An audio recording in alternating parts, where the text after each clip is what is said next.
fought as an ally at the side of the Roman legions, Alaric, king of the Visigoths, invaded Italy with his barbarian hordes, leaving death and destruction behind him. But every time Alaric faced the Roman armies led by Stilichon, the commander-in-chief known as the Magister Militum of the empire, Alaric was defeated, but he would not give up. Every defeat only aroused in the barbarians fiercer anger and hatred against Rome.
In the year 408 AD, the Visigoths again crossed the Alps and invaded Italy under the leadership of Alaric and his cousin Attalwulf. But before Stilichon, who was himself a Vandal though loyal to Rome, could finally put an end to the barbarian menace, his downfall was brought about by jealous intrigues at the court of the Emperor Honorius in the then capital city of Ravenna. Rome. Adorable Rome. Come on, sing. Come on. Sing, sing, precious little Rome. Let us all hear your pretty cock-a-doodle-doo. Did you hear, all of you? I just order him to do his cock-a-doodle-doo and he obeys immediately. I defy anyone else to domesticate a rooster like that. Oh, but it's impossible to domesticate a rooster, August Emperor. The world has surely never seen a rooster domesticated before. Well said, Mark Antonius. You must be aware that it's easier to domesticate a lion than a rooster. It might even be easier to train a woman. Surely, until me, no one has ever achieved this miracle. Don't omit this anecdote in writing our memoirs, Caius. We must let posterity appreciate the genius of the Emperor Honorius, even in the littlest things. It's not a little thing, August Emperor. It's a touch which demonstrates your great skill as a commander, your domination over every single living thing. But tell me, do you propose to domesticate any other roosters in the future? That depends on circumstances. Once the political situation is settled to our taste, perhaps other roosters should take advantage of my experience. Ah, here is our dear Antamius. Please take note, he's quite breathless as usual. It has never been quite clear, Antamius, why you are always wearing an expression of anxiety. Do you think this attitude lends importance to you as a person? August Emperor, this time I bear the greatest tidings. Splendid. You've finally been able to exterminate those horrible, sweaty barbarians. No, I've come to announce that, according to your orders, justice has again triumphed. The head of Stilichon has finally rolled under the axe. You cut his head off. That seems a little drastic, in my opinion. I think no measure is too drastic when it's a question of liberating the empire and ridding it of its arch-traitor. Quite right. Quite right. But are you absolutely certain that Stilichon was a traitor? He always appeared to be so very pleasant. He was a vandal, and he planned to betray the empire by unlocking the gates of Rome at first sign of the barbarians. But he won a great many battles against the barbarians, leading us on to victory as no one else did. Anyway, he never made capital out of any of his victories. 4 times. When they were defeated, he might have followed them and destroyed them all. But why didn't he do it? Yes, why didn't he do it? That's the problem. It's a problem you've already solved, August Emperor. And brilliantly. A severed head should only be considered as one problem less for him who holds the fate of an empire in his hands. Am I right? Sage philosophy, August Emperor. Worthy of recording for the benefit of posterity. Bravo, Caius. So be it, then, so be it. You, bring me my zither. I feel an inspiration. I feel something stirring within me. The passing of a brave warrior such as was Stilicone has moved the heart of a poet. Let us have silence. Let us pay this brave warrior a worthy tribute.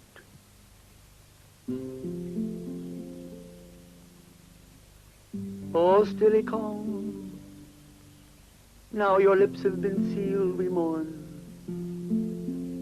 Nevermore shall we hear your dear lips giving our orders, which always led our legions to victory. We will always remember you as a hero, because the friends of the Emperor prevented you from carrying out to the end your darkest designs. What designs? I'm very curious to hear some of the details of those dark designs for which Stilicone was executed. And also the people want to be told. But certainly they were dark designs. They were so very dark, it was impossible to know what they were. You allowed the execution of your Magister Militum without asking if there was any proof against him. First of all, I'd like you to know that I had nothing to do with executing anyone. It was purely and simply a case of my having given the usual free hand to the magistrates to move in all ways they might think necessary against treachery.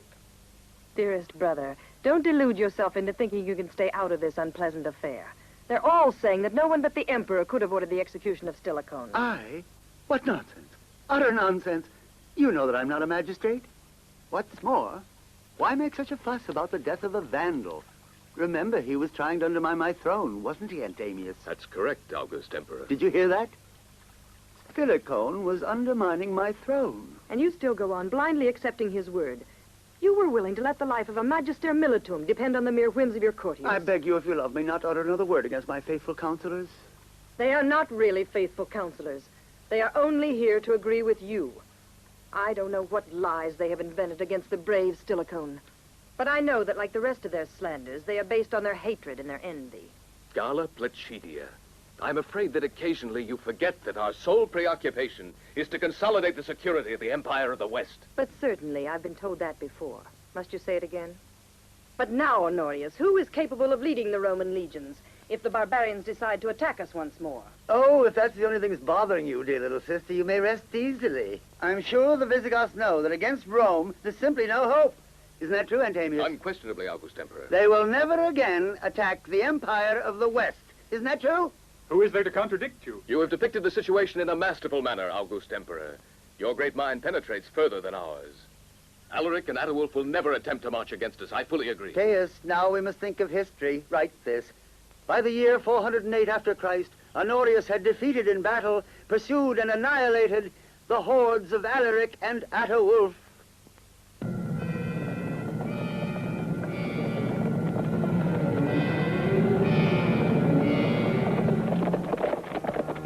Alaric, a mile from here there's a band of Roman soldiers. They've set up camp beside a village.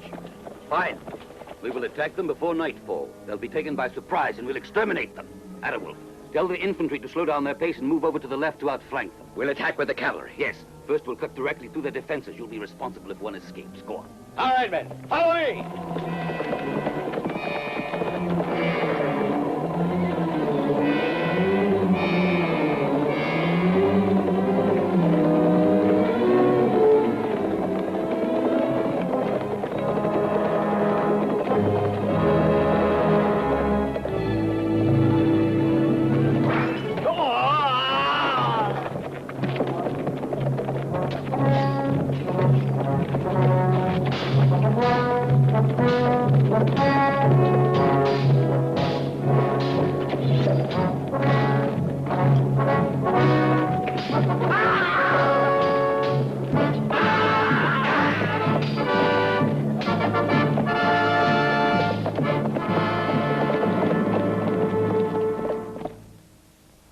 August Emperor, it is no longer possible to doubt the intentions of Alaric.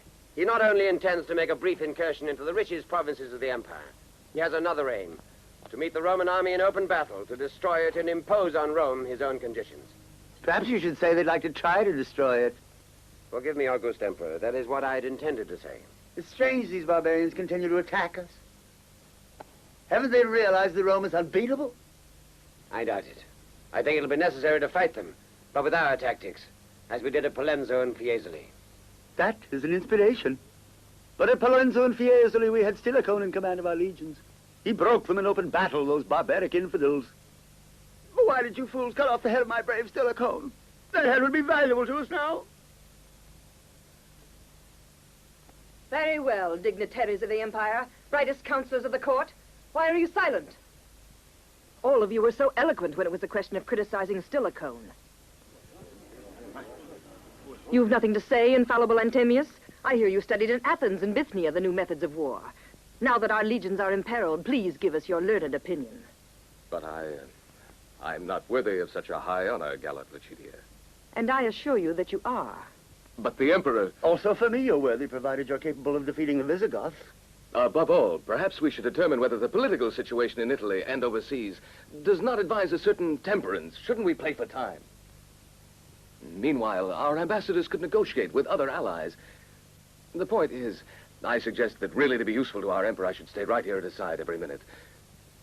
I hope you understand me. I'm sure that everybody understands you completely, Antemius. And you? Won't anyone speak? Is there not one of you here strong enough to assume the command of our forces and lead the legions to victory? Forgive me, Galla Placidia, if I dare advance a proposal. But I'm sure that the Consul Olympius is the man most qualified for the post. An inspiration. He's always been among the bravest when we fought against the barbarians. Don't be ridiculous, Antemius. Doesn't everybody know that Olympius is a great warrior? No one can stand against him in combat. But it's one thing to fight bravely on the field of battle, and another thing to lead legions to victory. That is sound advice as well. We really never propose to entrust to Olympius the full command of all our forces. Although we are fully aware of his merits and remember well his heroic deeds, it's not easy to decide. And so now I must ponder the pros and cons for each candidate. You are all dismissed. The audience is ended. The Emperor will now retire to ponder.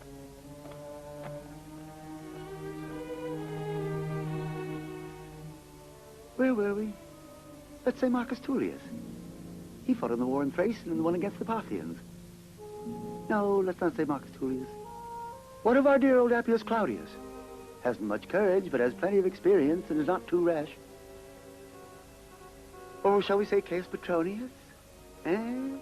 He's as brave as anyone. He's up on all the arts of warfare, and I'm told he's always been very lucky. Which is a gift that's indispensable if one decides to become a great warrior. You're still trying to make a counselor out of your rooster, who's so much wiser than you, that he will certainly never give his approval, whatever you propose. But why? Why shouldn't he give me an answer? It would seem that the names you've suggested aren't worth one single cock-a-doodle-doo. Honorius, perhaps you should follow the tradition of the Caesars. Which one? Assume the full command of our forces and march against the enemy. I must ask you not to joke. I'm speaking seriously. You mustn't think I'm only joking. If you hold such an opinion of your own unworthiness, and if the useless fools who surround you are only concerned with their petty jealousies, then who might save Rome? I'm beginning to think that we have only a single possibility to defeat the Visigoths. We must all continue, Galla Placidia. Continue, I pray you. We must learn all over again to depend on our wits. With just one stratagem, we might overwhelm forever the barbarian menace. And just what stratagem? Tell me. Come, what have you in mind? Tell me. It's a stratagem that only I, Galla Placidia, might ever dream of. There now. Did you hear that? Rome approves. That is certainly the solution, without a doubt. But I beg you, tell me about this new stratagem. It has a fine touch of the diabolic, I imagine. Of course, Honorius. Listen to this.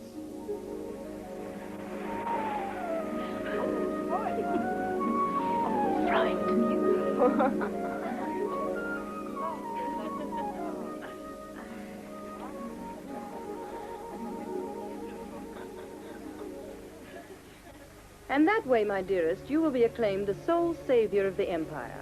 They will acclaim you above all, my love, because the credit for this courageous undertaking will be all yours. Mine and yours, Olympius. I will provide the brains and you the valor. I the shrewdness and you the force. Of what use is shrewdness without force? What good is force without shrewdness? It's like having beauty without having love. But you have beauty and love. You have everything to make you content. And that's probably why I'm not. You are not happy? But I was only joking. I only said it because it seemed to be a very clever phrase. You see, for me it's much more important to seem intelligent than to be so. But you are intelligent. Thank you, my love. Don't talk about my beauty anymore. But keep telling me that you think I'm intelligent. It's a quality that is difficult for you men to recognize in any woman. Sabina! Sabina!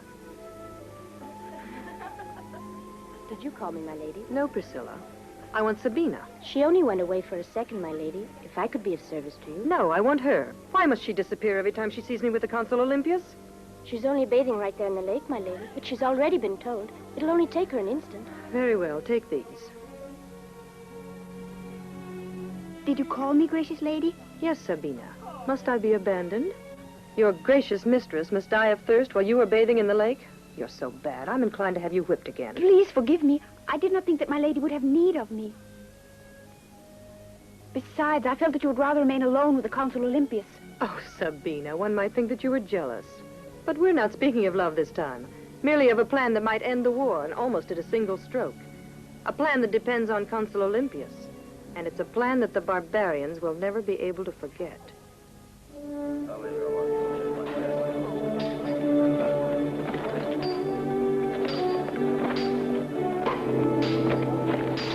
Break, that's enough of that.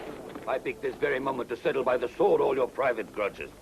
We're not doing this seriously. Just keeping in practice. No one would believe that if they saw the expression on your faces. That's the best-known method to prove beyond doubt you're courageous.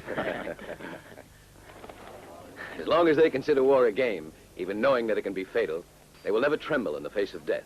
They behave like children who can't wait for the next feast. The fear of death doesn't seem to bother them at all. Good warriors never think of death. They ignore it. You're right. That's what they must all do. They would become cowards. Cowards think of death and fear it. You're wrong, Atterwolf. To dwell upon your own death and be afraid is perhaps the only way that we are able to live more intense lives. Coming along, that wound of yours? It won't keep me from fighting in the battle. No, I don't want you to risk your life, and you won't be needed. I beg you, King Alric. Even with one arm, I know I'll be able to defeat the best warriors among those Romans. You'll stay in camp. A soldier who's wounded can always be a warrior by tomorrow. But any dead soldier is nothing more than carrion for the vultures. Look over there.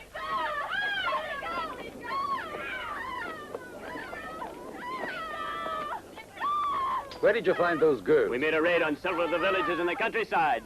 Come on, let's go. You'll see that before long all these women and their men will forget reality, exulting in the ritual mysteries of love, and not believing that tomorrow they might be dead. You've never stopped to look at the corpses piled up on a battlefield? No. Take a look tomorrow. They're all just alike, whether they're Romans or Visigoths. They're like heaps of stones. It's frightening, Atterwolf, seeing all those bodies. But we begin to understand that we, like them, are only boulders. Your words are too deep for me, Alaric. I only want to look at live people and satisfy my desires. You're right. Always on the eve of a battle that's so decisive, it's better to think only of pleasant things. You are Alaric, king of the barbarians? What makes you so sure I am? A true king need never proclaim to anyone, I am the king, before he is recognized. But your whole aspect is so regal that everyone would say the minute they saw you, that is the king. And I have such an aspect? Yes. Only he who is there at your side stands out among the others, as you do. I'd wager he's your brother. He has the same proud look. No, that's my cousin Atterwolf. But to me, he's like a brother. I never do anything without asking his counsel. What is your name? And just what can I do for you? I am Alina, and I wanted to dance and sing for you and all of your soldiers. In my opinion, we're a poor audience. But always when we know that danger is at hand, we must turn our eyes toward joy. We are simply a poor troop of dancing girls who came to Italy from the East some years ago. And I assure you that we have never been able to play before spectators more attentive and generous than soldiers are on the eve of a great battle. And so for you, it's really fortunate that there's no peace here and that one war follows another war. Yes. And so listen to my request, great Alaric, powerful king of the Visigoths. Give orders to your soldiers to open the gates of the camp to my companions and to our carts carrying all the things we need for our spectacle. Ducarius, give orders to the sentinels to have the gates opened for her carts. King Alaric, you are not only powerful and invincible, you are also very generous. Oh, in granting favors to any woman, we men are really only showing generosity to ourselves. True, Adewolf? Why, yes, of course, Alaric. Your words are wise, as usual.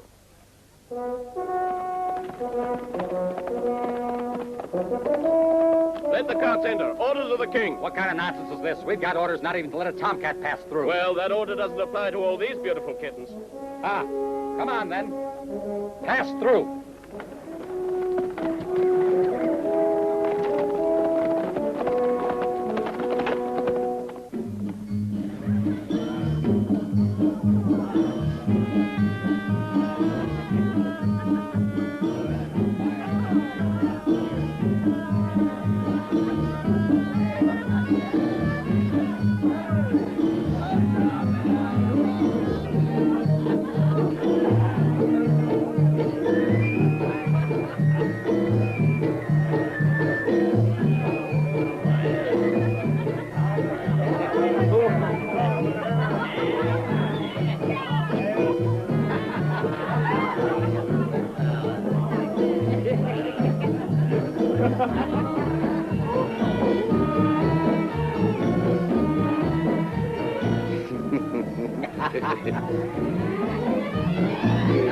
Be quiet, quiet!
Adewolf, have you seen how she stares at you, that woman? You please her, huh? I like her, too. Amelia, you have a rival, see her? A rival? She's not so pretty. But she has something other women don't have. What? I don't know. Something.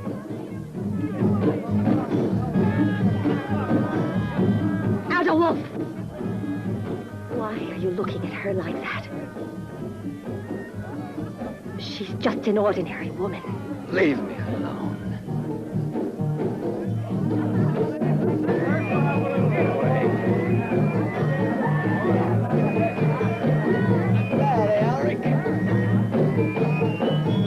Adewolf! Master! Please! Leave me alone, Amelia. Tonight I want to be with her.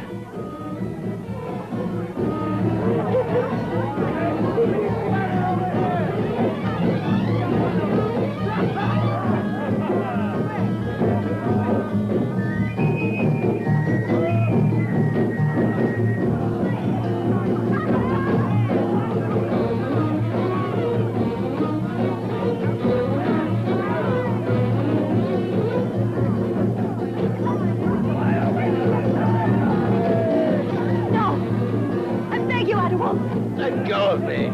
No, I beg you!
signal. North! Forward!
Just in time, Consul Olympus. Yes, I know, Gallipoli.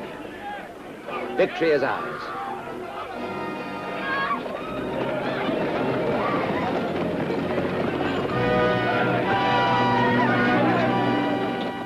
Won't you listen to me, Adewolf? I tell you that the massacre of half of our people is the result of an infamous betrayal. But who could have betrayed us? Who? Don't you realize that your slave of one night is our eternal enemy? What are you trying to say, Amelia? Speak! Listen then! All of this was brought about by that woman who called herself Alina, but who is really Galla Placidia. Galla Placidia? That's impossible. Tell me how you know that woman was Galla Placidia. During the raid, I found myself beside the dancing girl. And when the Consul Olympius led the cavalry into the camp, I heard him call her by name. I cannot believe that the Emperor's sister would enter the barbarians' camp and come into my tent like a slave. I won't believe it. You speak as if she had bewitched you. But you, Adewolf, must not lose your head over that Roman woman. And you, King Alaric, must avenge your men who were killed while sleeping. Treachery calls for revenge. Yes, revenge. The revenge of the barbarians will wipe out every last Roman. Now that we've decimated this horde of barbarians, all we need do is call our other glorious legions and march against the survivors, destroying completely this time. I said completely, the menace of Alaric. I don't think it wise or possible, August Emperor. Tell me why. Because our army is no longer united and disciplined as before. The Consul Olympius is right. In recent months, most of our legions have suffered many desertions on the part of the barbarian allies we depend on in distant lands. There is much discontent in Rome. Thousands of barbarians serving in our army are about to flee from Rome because they fear persecution. They will surely join the army of Alaric. There is the result of your counsel, Antemius. You were not content with having caused the disgrace of Stilicone, but then had to suggest to the emperor this disastrous edict, which resulted in the confiscation of pagan property, the closing of their temples, and the destruction of their altars. All of us good Christians are distressed by the presence of the barbarians and the survival of paganism in Rome. You have always confused our religion with our politics. And when you confuse any religion with any politics, you can expect to have complications. Maybe I was mistaken, but I acted with the best of intentions. Best intentions is the justification of fools.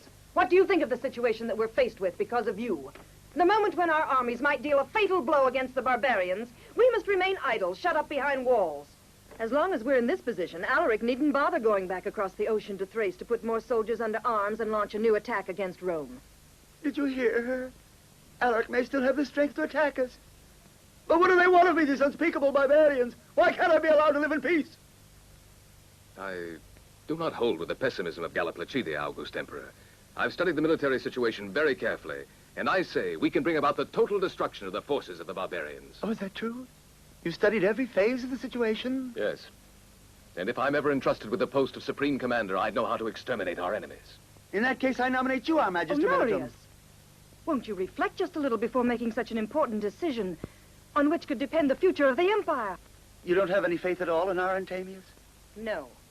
I will admit that he talks a great battle, but no battle was ever won with conversation. You think I should withdraw his name? Yes. He's willing to take over the command at this moment, only because the enemy is in retreat, and a victory looks as though it ought to be very easy. But it wouldn't be as easy as he'd like you to think. Thinking it over. I've come to the conclusion that I must go on thinking it over before I bestow on anyone the nomination as Our Magister Militum.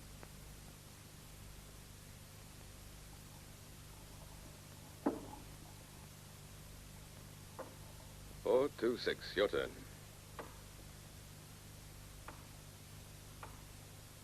Any effort is clearly useless if you don't succeed in getting the full support of Galla Placidia. That's true. One single word from her and Honorius will come to heel. If I'm not Magister Militum, I'll owe it to her. Perhaps you should try to win her over. You are a master at the art of conquering lovely women. Yes, for me, I don't think it should be too difficult. I might add, only for your ears, I've already gone on the offensive. To all her acts of hostility, I've responded by sending her splendid gifts accompanied by gracious epigrams. Your turn.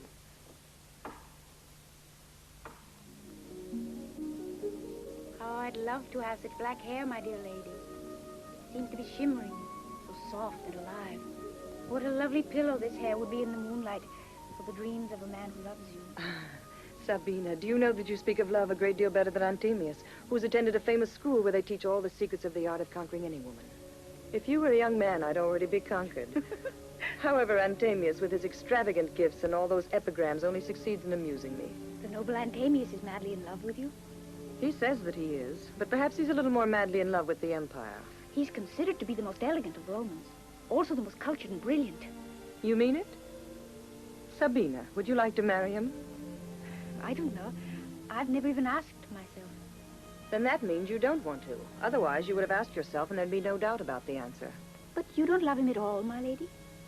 What have you got in your mind? Give me my mantle. I've noticed that when he brings you those gifts and reads his poetry, you smile and you look into his eyes. I could have sworn you were moved. Am I so wrong? Don't be so silly, my precious Sabina. I don't. I've never loved him. But I certainly want him to think that I do, or hope that I might. My lady, whatever for? Because men must always go on wanting me. Don't forget this, Sabina. It's much better to be loved than to be a lover. And the Consul Olympius, I know that he loves you. Of course. But even he recites poetry in the moonlight. And you? I'm not interested in poetry. I admit I have the poorest memory, especially for poems. Yet Olympius, tell me the truth. He's the one you want? Oh, my lady, he's handsome and brave. A warrior of noble ancestry. I understand. Obviously, Olympius does please you. When you talk of him, your cheeks become red. It's he you dream of? I would never dare to dream of the Consul Olympius. I'm only a serving girl. And why shouldn't you dare? Everyone can dream as much as he likes. Everyone in the world has the right to dream. The rich and the poor, the helpless and the powerful. And being so pretty, Sabina. Why, you're pretty enough to dare anything. You're so clever. And perfidious, Galla Placidia. So far, you've been deceiving me with your fetching smile, but I'll no longer permit you to go on making a fool of me. The gallant courtier who was ready to die of passion has completely lost his composure, finally. Pity. What a pity, Antemius. What has happened to your sophistication? Despite the hostility that you've always shown me, I've repaid you with the most precious gifts. I've demonstrated my love for you in every way I know. And you, without quite rejecting me, amused yourself by keeping me dangling on a string. And now when I offered to forget the insults I've suffered and ask for your hand in marriage, you laughed in my face. But if you refuse now, I tell you that one day you'll wish you could change your mind. You'll pay for this insolence! Then you'll pay for that, too! Don't ever lay a hand on her. You seem to forget she's a sister of the Emperor. Now I comprehend why you were only joking with me. I see your hand's already spoken for. And perhaps already taken. Pardon me for having uncovered your secret.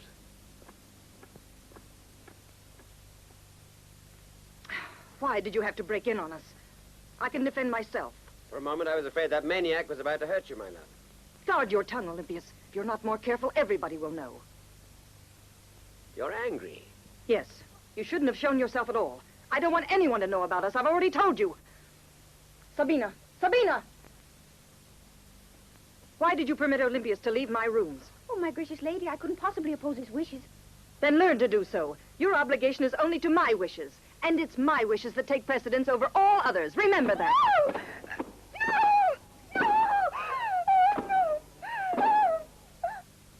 Why do that?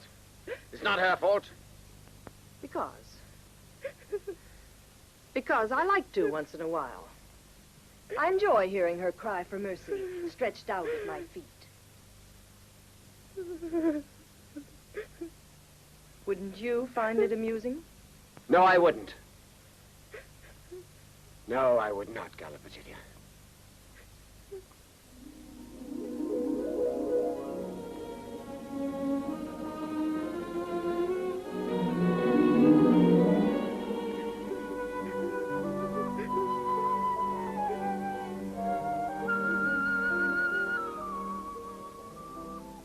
Sabina. My poor Sabina, pardon me. I was furious at the thought that my secret had been discovered. The fact is, the sister of the Emperor may do anything she wishes, with the condition that she maintain the dignity of her station. And if one day my brother Honorius can't pretend any more that he knows nothing at all of my behavior. No one could expose your secrets. How would anyone be able to bear witness against you? Oh, there wouldn't be any lack of witnesses. When it's a matter of destroying the powerful, everyone will bear witness. I will defend you always, with my life.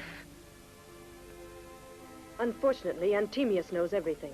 No one could prevent him from speaking out. And his poisonous words would certainly reach the ears of Honorius. And he, for fear of getting involved in a scandal that might cost his throne, without any hesitation would have me put to death. Put to death? Oh, no. I will defend you against everyone, against everything. You know that I'm ready to do anything to save you. Is that true, Sabina? I think you'll have your chance. Must help me now. Should I have him decree death for Galaplatidia? If I should do it, you must tell me. Otherwise, silence. Now, don't be too hasty. Oh, that's your opinion, eh? This animal will get me in trouble yet. You hesitate, letting your affections govern you instead of your conscience. You should not do it. Father Theophilus, I've been feeling a bit neglected without your reprimands. Honorius, it's only my reprimands that keep you on the right road. You have always been weak with her, but now you can't escape doing your duty as a Christian. You must decree exile for Galaplatidia. You are opposed, aren't you, Antemius? August Emperor, I really don't dare counsel you. It's an affair that's terribly delicate. Galaplatidia is so virtuous and so intelligent and so adorable, plus the fact that she's your sister. I know all that. For an emperor, the law always takes precedence over ties with his family. That is true. But the emperor loves his dear sister more than anything else in the world. More than his own life. More than the empire. Empire? What's it to do with the empire? It, too, must be considered. Mark Antonius, inform the emperor of the feelings of the people. It's sad to tell you, sire, but the people are irritated. They're restless. The Christian conscience is offended. All this scandal because a woman allows herself to be wooed by a man? A lady who creates a scandal, so grave a scandal, and who belongs to the family of the emperor, must be sent at once into exile. I'm afraid exile's not enough. The people are sure to want a more severe punishment for Galaplatidia. If the people wish it, we can only decree that Galaplatidia must be executed, and you, Caius, don't omit a single detail in writing our memoirs. The Emperor Honorius, worthy descendant of his glorious predecessors, at once imposed the death penalty on his own sister, as soon as he learned that her conduct was causing serious crises of conscience among the citizens of the Empire. It's incredible. You, the son of Theodosius the Great, are so base that you pay heed to public gossip. To believe for an instant that I, Galaplatidia, would give myself to a consul. But the consul Olympius is not a consul like the others. He's the most valorous and the most popular among all our captains. Compared to the sister of the Emperor, any kind of consul is just another consul. Suppose he was seen sneaking out of your apartment with a guilty look? So that's it. Sabina! Sabina! Now, why call Sabina? I think it's the moment when we should place the unvarnished truth before you. Now, come here, Sabina. Don't be afraid. Sabina, we are now faced with a misunderstanding, and the time has come to reveal what has really been happening. Emperor Honorius has the right to be told. Sabina, confess that you're to blame. Yes, August Emperor. It is I who am to blame. The Consul Olympius did go to the rooms of my lady, but he was only there because he was looking for me. For you? And you invited him to do this? By heavens, she deserves to be punished severely. No. Mercy, August Emperor, mercy.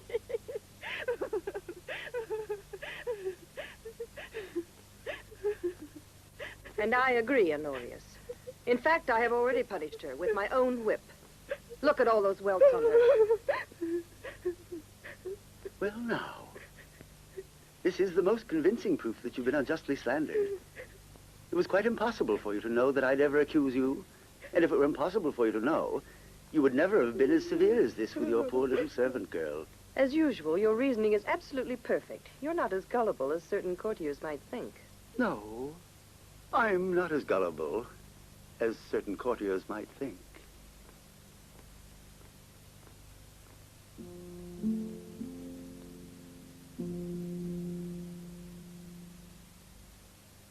Have you ever heard such harmony? I am sure there is no one either in Byzantium or in Alexandria who can draw such sounds from a zither. Oh, of course not, nor any other part of the world. As I now look back on all you were saying, August Emperor, my impression is that you weren't entirely justified in accepting the explanation of Galla Placidia. And why not? I am able to fix one eye on a person and know whether they might be lying or not. We all know you're able to read our every thought. However, in my opinion, it would not be amiss to put to a test the Consul Olympius and Galla Placidia. That's good advice, Antamius.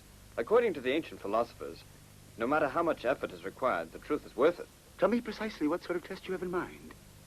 Well, why don't you give orders that the Consul Olympius shall marry Sabina? They will be only too pleased to show their obedience if they're really lovers, as we've been told. And Galla Placidia won't oppose this perfect match unless she loves Olympius. However, if it's true that Olympius and Galla Placidia are really lovers, they'll do their best to circumvent the order. Even a servant, for all her devotion, won't go to the point of marrying a man she doesn't love in order to protect the sinner. Do not forget there is a divine law which governs the sacred bonds of matrimony. Experiments such as this are likely to affect the nobility of your soul. August Emperor, we have received news of the gravest importance. Alaric has rallied under his flag all those who had deserted from our legions, and he's marching again towards Ravenna. Again? Oh, well, now I order they all be destroyed so they won't bother me anymore.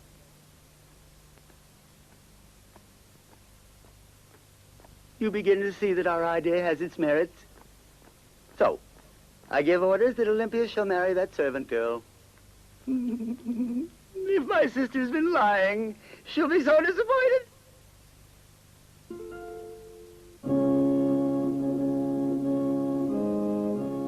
Do you, Olympius, take before God as your legitimate wife the maiden Sabina? I do. Do you, Sabina, take before God as your legitimate husband the Consul Olympius?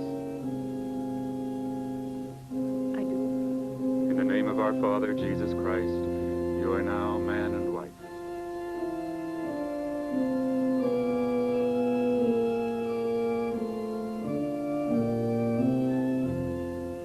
Look at her, what a splendid actress.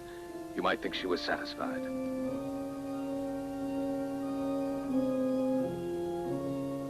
What a beautiful couple, aren't they, Priscilla? Oh, yes, my lady. Truly. Pity that they don't have very much time for playing the comedy of newlywed lovers. But why, my lady? The Emperor has at last heeded my counsel. He's nominated Olympius commander of our legions, which tomorrow at daybreak move out against the hordes of Alaric.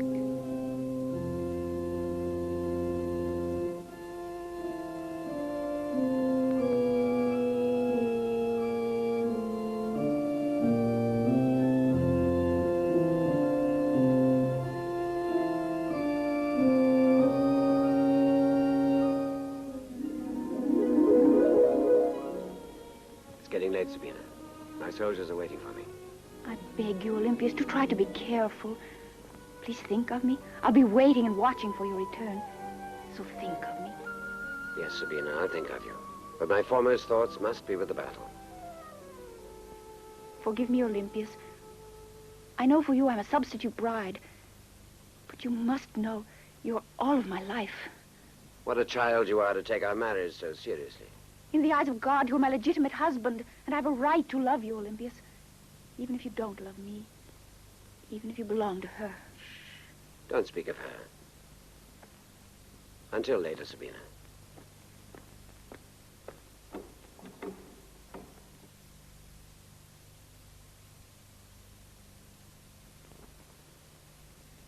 It's impossible that our armies cannot defeat them. We're the proud descendants of Scipio, of Caesar, and of Octavius. We've been masters of the art of warfare. They're only barbarians. We're civilized. No power on earth can refute history. I must again stress, August Emperor, that it would be foolish to meet them in open battle, as they outnumber us by at least 5 to 1. And although they're not our superiors in the art of war, they have no fear of death. Very well, then. What are you trying to say? That our soldiers are only weaklings who are incapable of facing the barbarians? I did not say that. But I believe that to face the hordes of Alaric now would mean to sacrifice the Imperial army. Theodosius, my father, say what you would do if you were in my place. And you! What would you do? Say it. What would any of you do? Go ahead, speak out. The barbarians don't possess the weapons needed for a siege. I'd say that if we close the gates of the city, we should be perfectly secure. And after having closed the gates of the city, what do you suggest we do next? Must we perish of hunger and thirst instead of under the swords of the Visigoths? If the barbarians dare pitch their camp in the swamps surrounding Ravenna, they will be decimated by malaria. Then it was wise of us to follow the Council of Stilichon in transferring the capital from Milan to Ravenna. The Emperor of the West calls his mosquitoes to defend us and allows the barbarians to sack and loot his most fertile provinces. Well, do you have a better idea to offer? The first thing to do is to rally the troops that we know are still faithful and order them to defend the city. That's a sound proposal. Consul Olympius, is it possible to do this with the necessary speed? In 2 days, it'll be done. In the meantime, we must send an ambassador to Byzantium, asking Arcadius to send us 10 legions at once. But you know how our dear brother hates us. What possible hope have we that he'd send us even a single soldier? Remind him we sent him our legions when the barbarians invaded Peloponnesus. Very well. We'll send an ambassador to Byzantium. But in the meantime, how are we going to hold off the hordes of Alaric? We must trick Alaric again. Trick him again? I'll return to Rome, accompanied by the Consul Olympius and a military escort. When we have left, you will spread the rumor that you yourself are setting out to return to Rome with our main force. This way, the barbarians won't attack Ravenna, but will turn south to try to take Rome. But when our brothers' legions arrive, they will join you here, and you will march together toward Rome. Your plan is splendid, Galla Placidia. Worthy of Caesar. After having reflected at length, we have reached the decision to put into operation the following plan for war.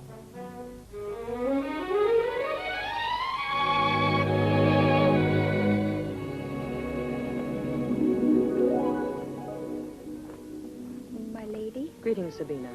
Consul, did you forget I told you that you should leave your wife here in Ravenna? It seems unnecessarily risky for her to make this trip.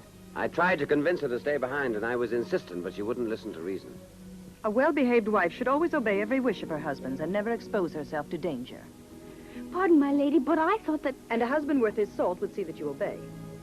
Well, why don't you give the order for departure? You know the legions have to get to Rome as soon as possible.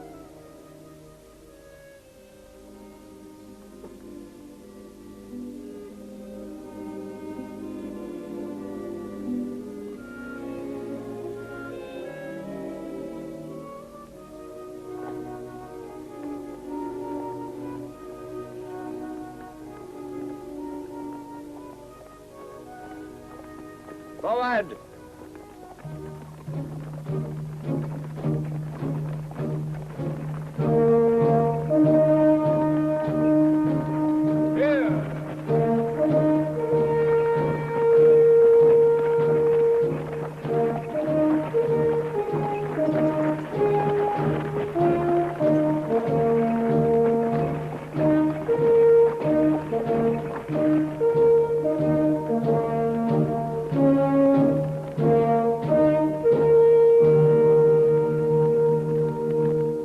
Yes.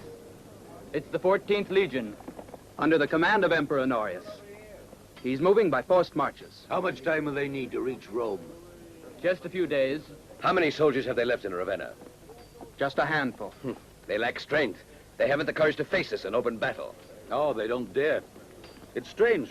They've always been daring, even when they found their forces were isolated and completely outnumbered. They've lost faith in themselves.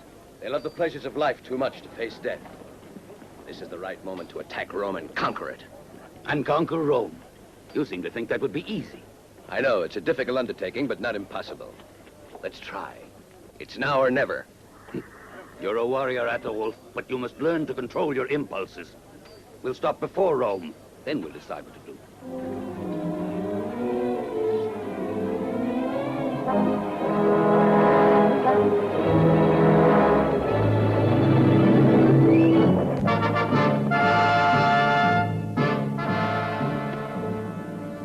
What are we waiting for, Alaric?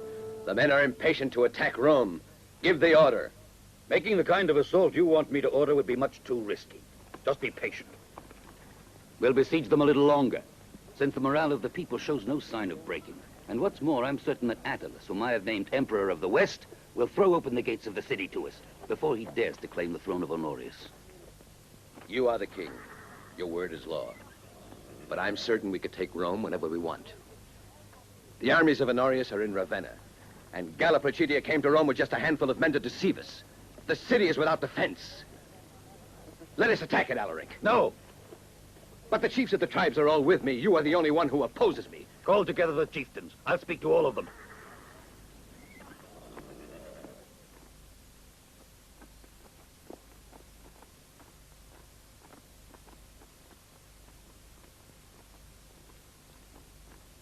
My congratulations, Attalus. From prefect of Rome to emperor of the West is certainly a jump in anyone's career.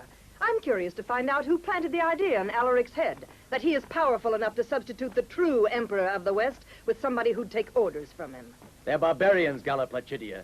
They haven't the faintest idea of the rights or the principles of authority. True, but you are not a barbarian. What makes you think you have the right to be called emperor? I know exactly how to deal with those beasts.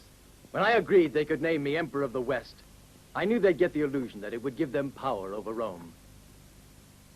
Let's leave them with the hope that they can conquer us peacefully from within, so they'll put off the attack we want to avoid.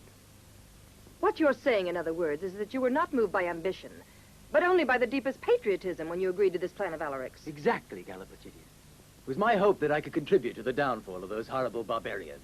Not a one, though I shouldn't say so, ever goes near a bath. They smell so. Galla Placidia, What do you want? I have a message for you. All right. What is it? The Emperor of the East has informed Honorius that he's prepared to send his legions to help us. But he'll need several months before soldiers can be fully equipped and made ready for departure. Several months.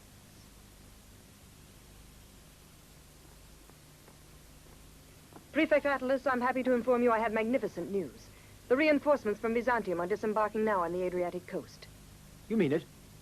Well, then, from now on, we have nothing to worry about. No, nothing to worry about.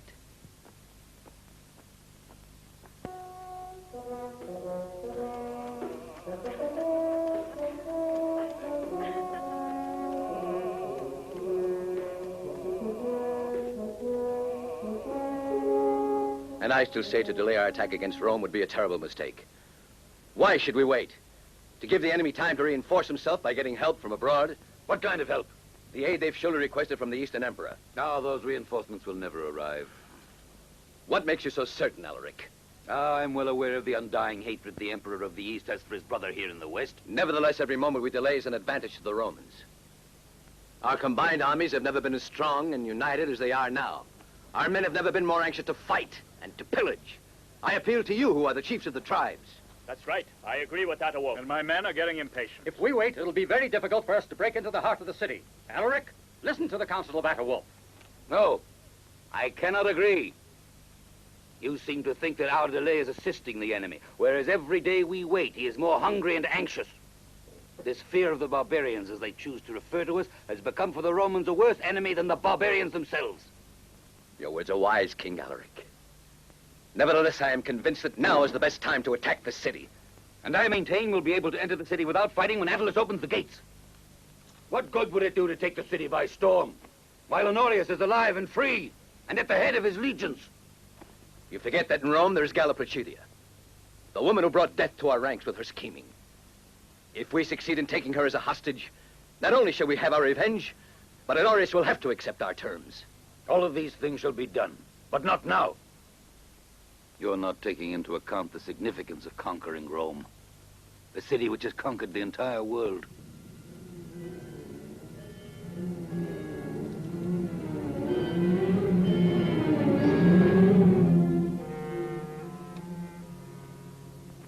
Since this mission must be accomplished without Alaric's knowledge, I wanted you chiefs to be aware of it. If you approve, I'll need 2 trustworthy men from each of you. I am with you. So am I. And I. You may count on me. If we succeed in taking Galla Placidia as a prisoner, our situation will be changed completely. Honorius will have to sign a peace treaty. Then we agree. At the 11th hour, I will expect the men outside my tent. Agreed. The best of luck, Atawolf.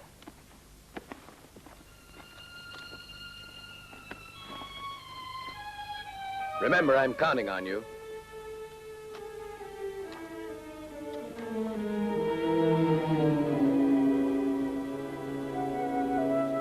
That's not what I wanted. I wanted to kill you. Kill me? Yes, I wanted to strangle you. Really? With these small hands? With these delicate fingers?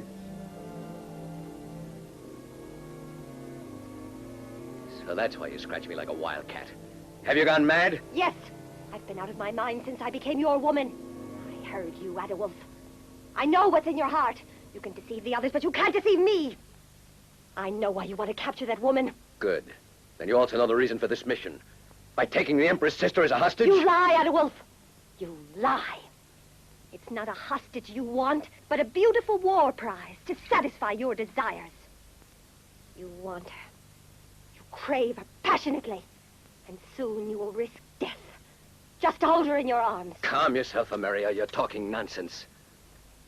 No, I'm not talking nonsense. Just the thought of that woman makes the blood rush to your head. You can't even think straight. Ameria. That is the reason for this mad plan that will lead to your death. But I will stop you. What are you going to do? I will go to the king and reveal the whole plan. No, you won't. I'll skin you alive. I'll show you how to tame a wildcat. No! No! No! No! No!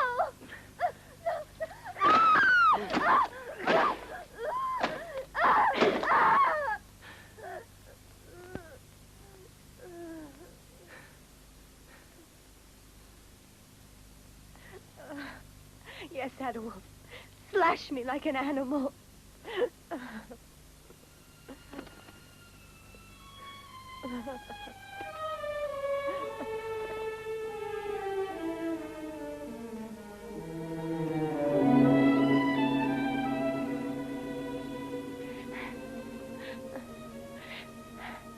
Devour me.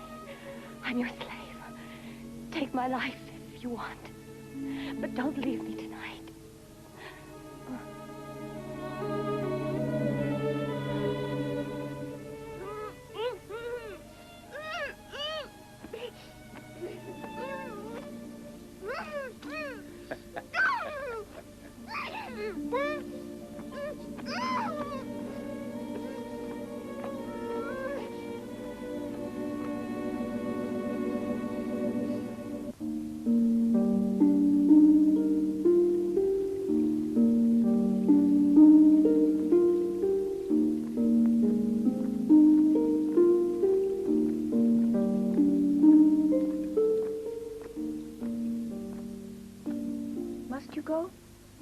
Hoping that you could spend the night at home. I'll return around 4 o'clock. And I'll be hungry, Sabina. I will do my best, Olympius. But ever since the siege began, it's gotten more difficult each day to find enough to eat. And the prices are so high. If the war doesn't come to an end, our savings will finish in the merchants' pockets. The poor are becoming rich, and the rich poor. That's what war is.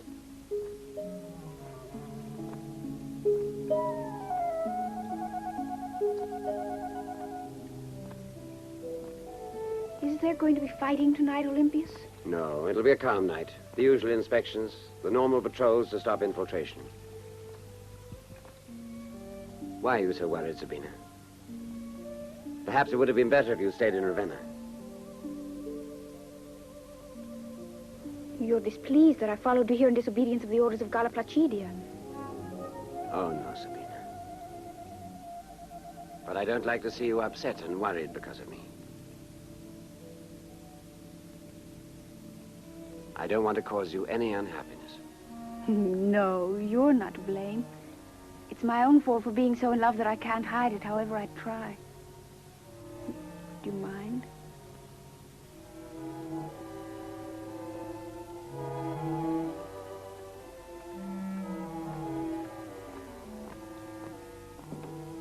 May God protect you, Olympius.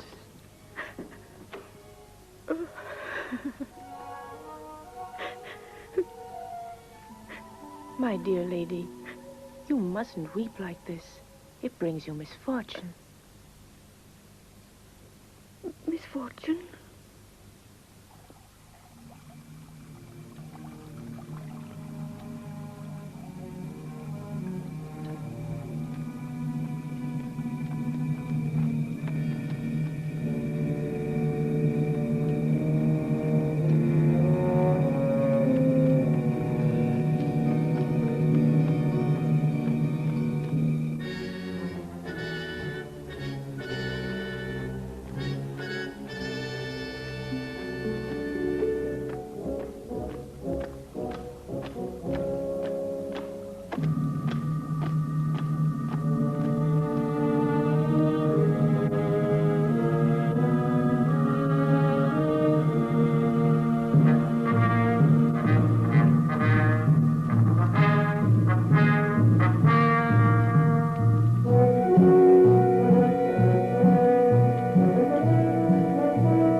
They're barbarians! All pillars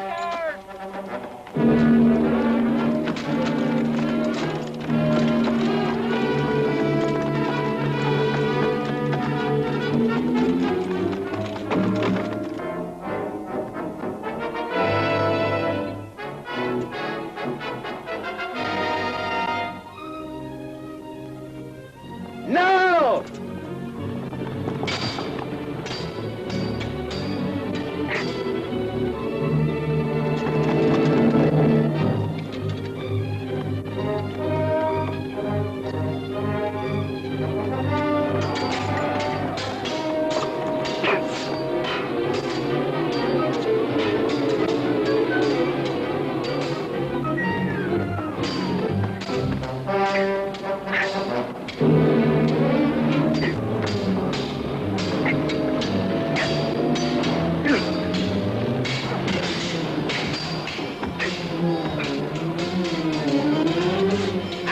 The guard is coming! Everyone, back to camp!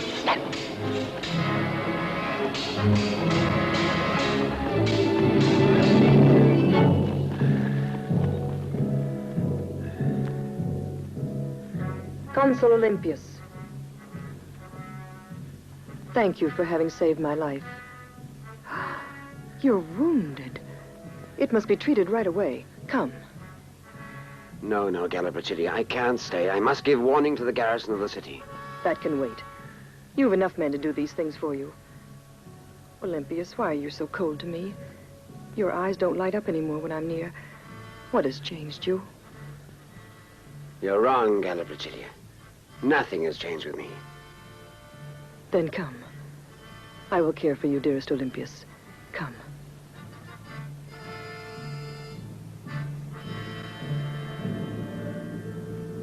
I swear to you, King Alaric, Adewulf has gone into Rome, disobeying all your orders. Only because he wants Galla Placidia. That woman has bewitched him. It was madness of Adewulf even to attempt such a thing. King Alaric, Adewulf is here.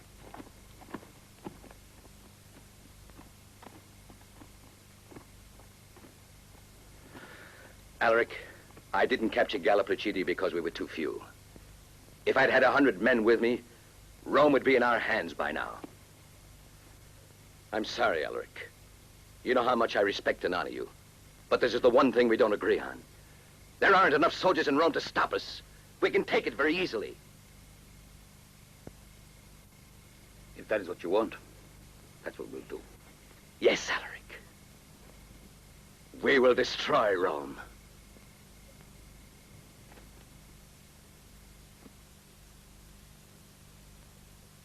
He only stayed here because he was wounded.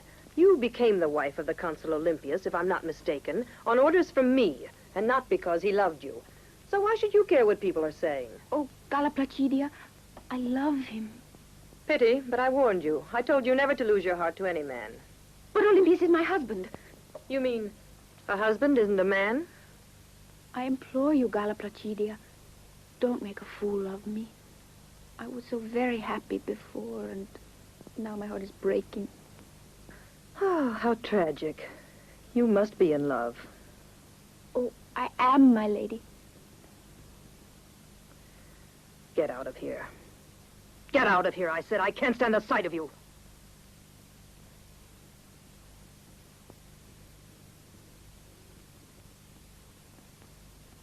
That stupid child. To trade your favors, my dear lady, for a man's. Since the moment that Alaric saw fit to name you somewhat provisionally Emperor of the West in the place of my poor brother, we all supposed that you were going to nominate a new military commander. But I don't know. I've never been quite sure what my duties might be. Well, I know, and that's sufficient. I'm giving you an order to name the Consul Olympius commander of the guard of the Imperial Palace, so that now he, and he alone, is personally responsible for the protection of my person. Will be done, Galla Placidia. Your slightest wish is my command. Up until the day Honorius enters Rome and claims his throne.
To the attack!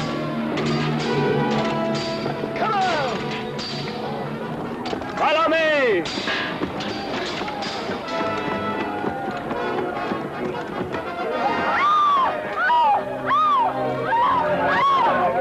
Nobody touches this woman.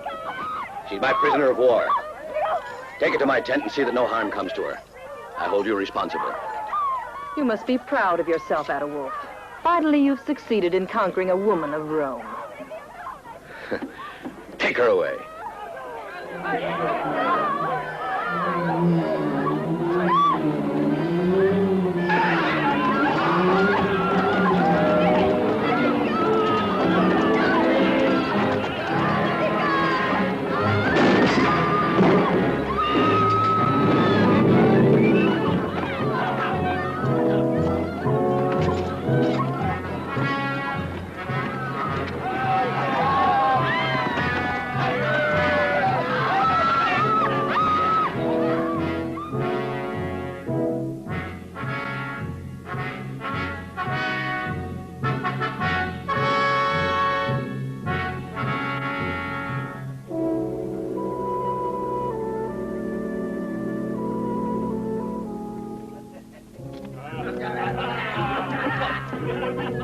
Send us up some more wine.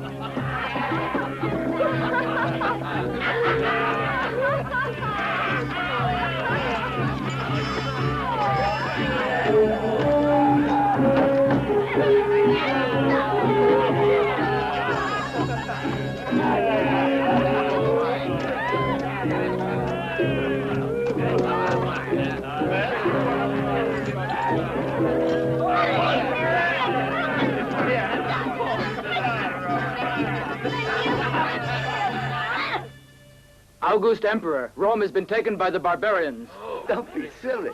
I fed him just a quarter of an hour ago, and he thanked me with a really splendid cock-a-doodle-doo. But you were speaking of Rome. Rome? Yes, August Emperor. We've been betrayed again. We've been betrayed. Don't despair yet, August Emperor. With the troops just arrived from Byzantium, we're powerful enough to mount a decisive attack on Alaric. We must fall on those brawling barbarians inside the city. You are a great tactician, Antamius. I shall reward you. At this moment, I nominate you Magister Militum of the Empire of the West. It's a great honor for me, August Emperor.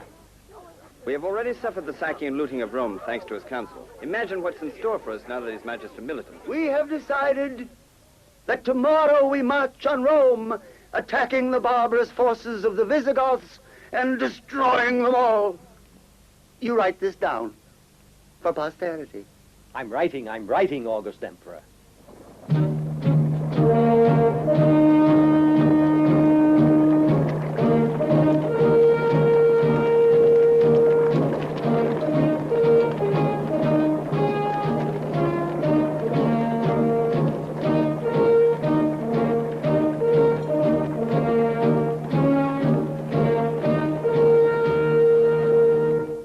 Time to order our men out of the city. Tomorrow we march toward the provinces of the south. But why? Now that we've finally conquered Rome, we have to leave it? This conquest, as you call it, has been too easy. It isn't possible for the Empire of Rome to fall like this. As sure as you were born, there's danger in the air. You think it's a trick? Yes. The Romans usually manage to win all their wars, even after managing to lose all the battles. Rome is in our hands. What is there to fear? I want to be able to negotiate from a position of strength with the Emperor Honorius. But as long as we hold as hostages his only sister, Galla Placidia, and 100 noble women, we can dictate whatever terms we like. Rally our people. By sunset, I want every last one of them out of Rome.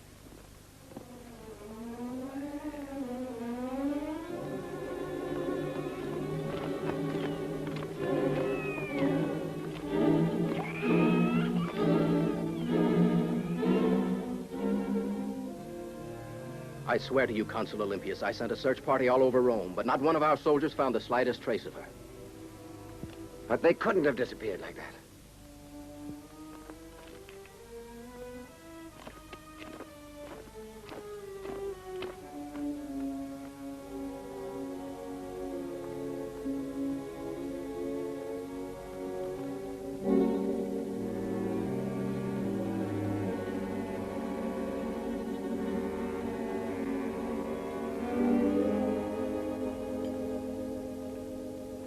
Over here, we found the body of one of your Negro servants, horribly mutilated. But Sabina, where is she? You haven't been able to find her body. Perhaps she's still alive. Maybe she managed to escape. Consul Olympius, I don't want to seem to be callous, but it would be better to give up your illusions.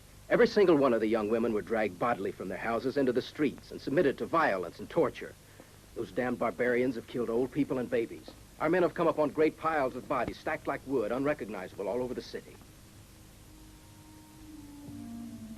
This is where she used to embroider my tunics and the clothes for the child who would soon be born.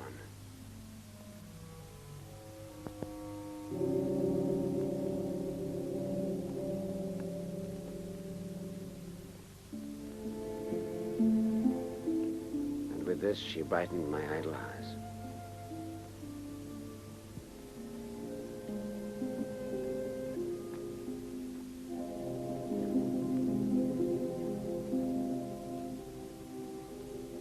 I gave this to her on our wedding day.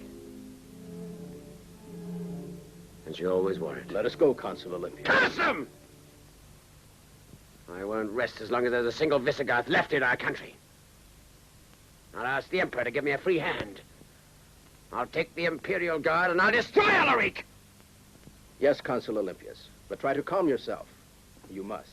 I'm afraid it will be a long time before the Emperor re-enters Rome.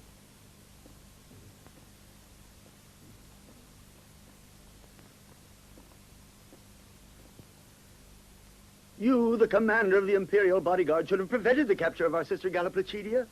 Fortunately for you, she's still alive. But Alaric intends to use her in blackmailing me.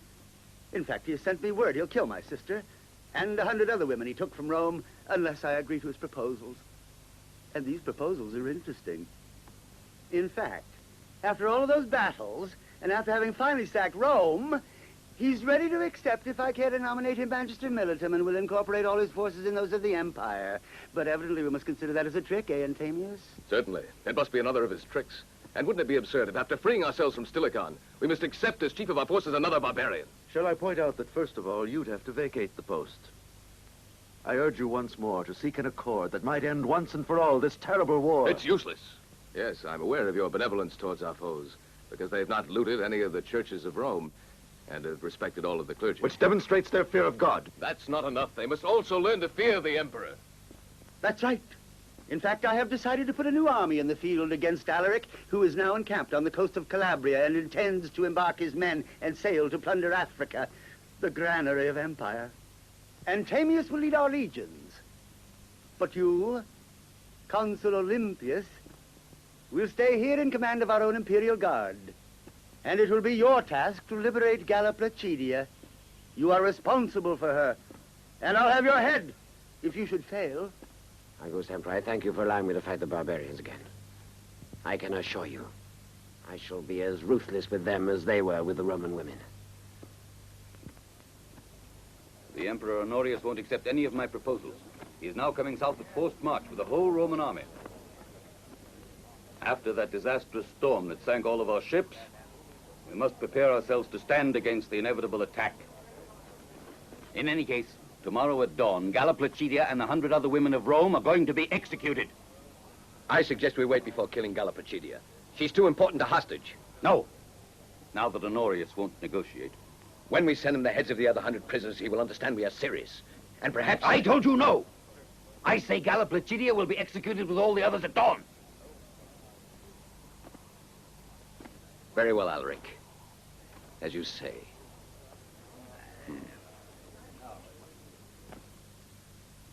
There's only one way I can save you. If you marry me, I can prevent your execution tomorrow. Why do you want to save me? I think it would be a great mistake to kill you. Surely that's not the only reason. That's true. You read my mind. You want to marry me in order to save me? Or do you want to save me in order to marry me? Isn't it the same thing? No, it isn't the same. How beautiful you are. I don't know how to express my feelings. I want to crush you in my arms. No one could possibly say it better. What? You're mad with passion for me. You haven't forgotten the night that you spent with the dancing girl, Alina. I could never forget it. Well then, why don't you do with me as you wish? Your eyes are burning as if you were dying of thirst. Well, take me. I'm your prisoner, and I'm defenseless. Well? Galla Placidia, will you marry me? If a woman marries a man who has saved her life, she's not his wife. She's a slave. I would never treat you as a slave. You are the bravest of warriors, Atawulf. You're strong and proud. You'd know how to please a woman of Rome. Then you accept? But Galla Placidia would never be able to marry a man who had saved her life. Because one day he'd be sure to say, if you're alive, it's because I saved you.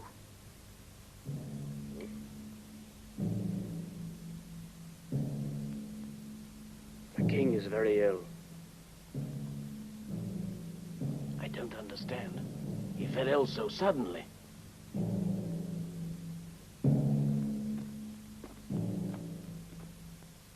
The king is dead.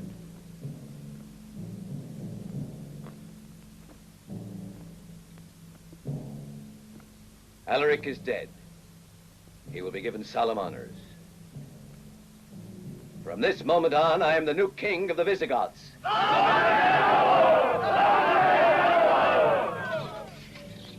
I order that the execution of the prisoners be suspended. You dare defy the will of Alaric? From now on, only my will is the law.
Don't kill him, he's a Roman. The king will want him alive.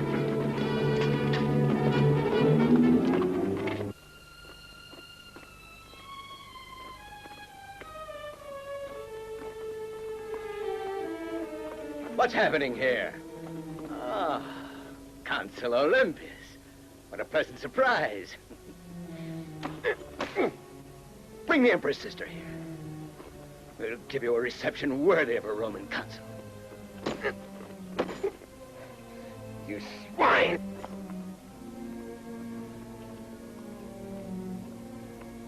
I've been looking forward to this for a long time. At last you are my prisoner. And you came here of your own accord, Consul Olympius. Galla Placidia, now you will see the fate reserved by the king of the Visigoths for a Roman consul. Atawulf. A real king would never murder an unarmed enemy. According to you, what would a real king do? Allow himself to be killed by his defenseless enemy? A real king would offer his enemy the possibility of saving his life if he is strong and brave enough. He'd say to him, "You've boasted that you are a truly valiant warrior. Now prove it by accepting this challenge. If you win, you'll go free. Otherwise, you must die." Very well. You will face Susan. If you succeed in defending yourself, you will regain your freedom. After all, it's not asking too much. Susan is only a man.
I'm waiting for the king of the Visigoths to keep his word.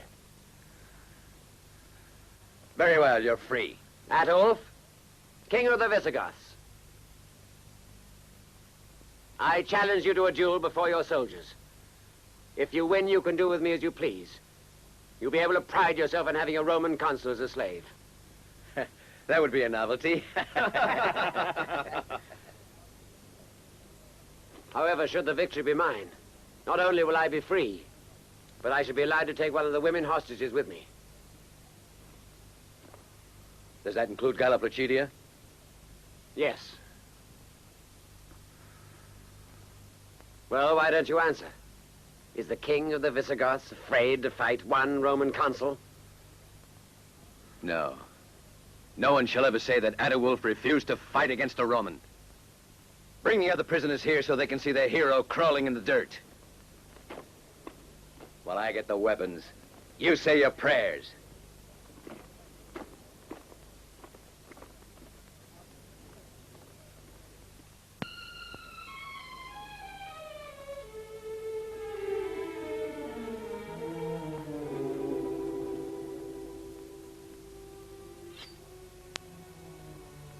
If he should by some chance win, be ready to kill him at my signal.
Very well. Consul Olympius, you've won.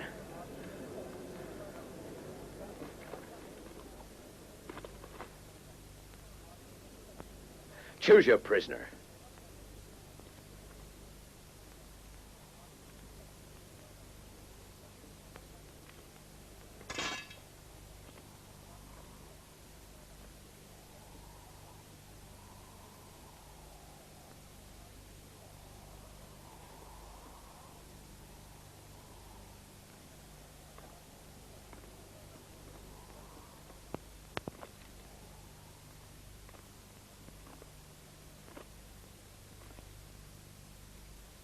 I choose this one. That one? Take her away.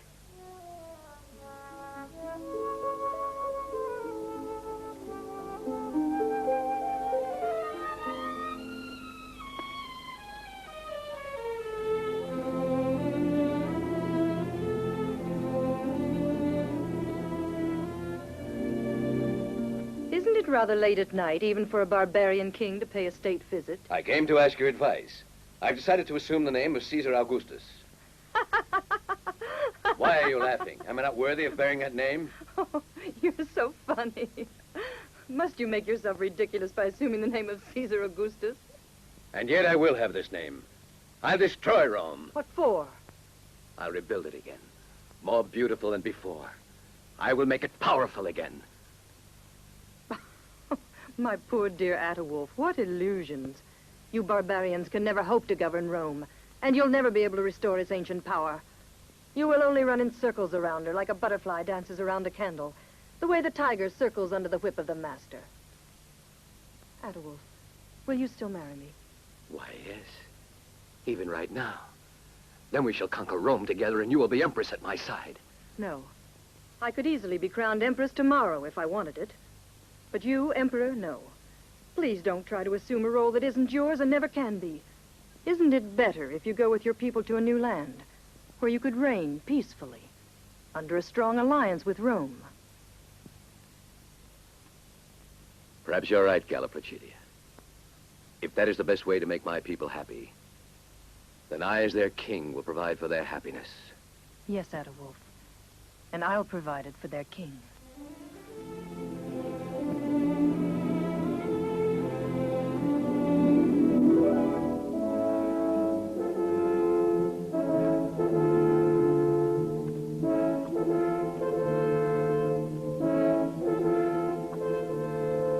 And you, instead of liberating my sister, you prefer to liberate her. Mad! The barbarians will cut off the head of Galla Placidia and won't waste a moment in sending it to me in homage like a basket of flowers. They said it and they mean it.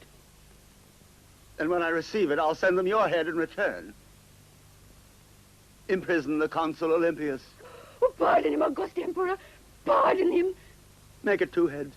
Look over there! A barbarian! A barbarian!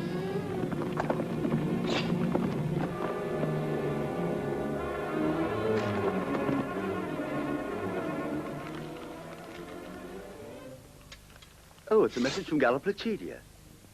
Honorius, The Consul Olympius has done everything that was in his power to liberate me. He has challenged Atawulf and defeated him in combat. But I have refused to return to Rome. I have decided to marry the king of the Visigoths. He will not attack Rome again, and together we will lead his people to distant Gaul. Liberate the Consul Olympius. Never forget that it was Galla Placidia who saved you. And she also saved Rome. Why aren't you writing? It's moments like these that we must put in our memoirs. Having been told that the great Emperor Honorius had decided to reform his forces and personally assume the command, the king of the Visigoths fled in haste from Italy, seeking refuge in the farthest reaches